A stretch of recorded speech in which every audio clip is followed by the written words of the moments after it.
Сәлем достар, мен YouTube каналыма қош келдіңіздер. Бүгін сіздерге ауызашарға өте дәмді, жылдам дайындалатын мясной пирогтың, яғни етті бәліштің рецептісімен бөлісетін боламын. Өте дәмді әрі жұмсақ болып шығады. Жасап көріңіздер. Және де мен YouTube каналыма тіркелуді ұмытпаңыздар. Ең алдымен бізге қажет нәрселер: фарш, слоеное тесто дайын ала салдым магазиннен, және картошка, жуа, морковь.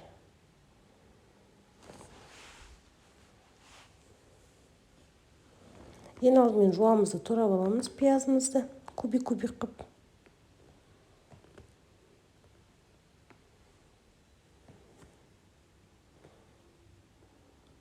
Одан кейін сәбізімізді тураймыз.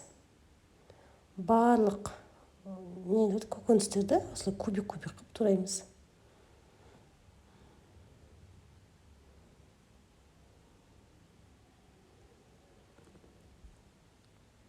Енді картошкамызды дәл солай турап шығамыз. Кубик-кубик қып.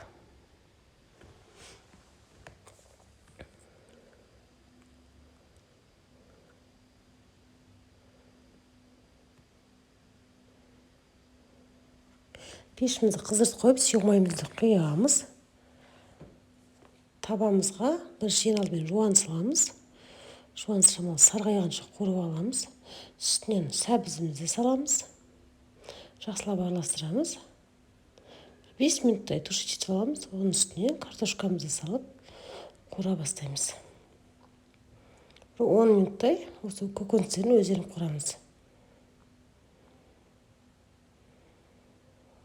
Енді үстіне ең бастысы фаршымызды қосамыз. Фаршымызды осылай қуырып аламыз. Дайын болуына бір 5 минут қалды дегенше әбден пісіреміз. Үстіне тұз қосамыз. Бұрыш қосамыз.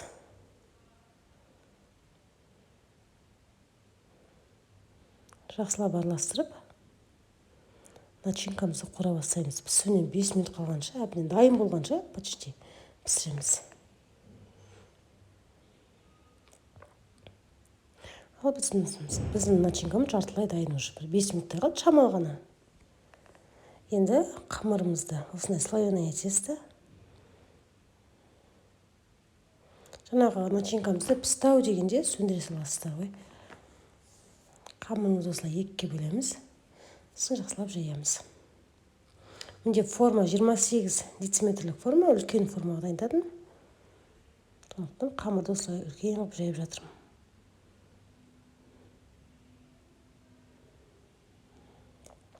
Формамызды майлап, астына пергамент қағазын төсеп, осылай қамырымызды саламыз.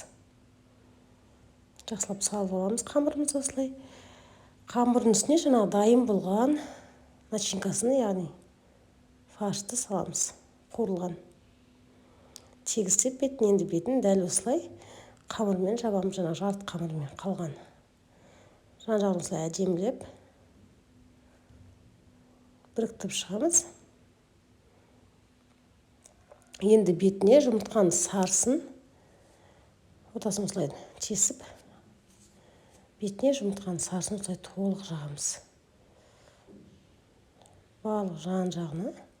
Және пешімізді 180 градусқа қойып қоямыз.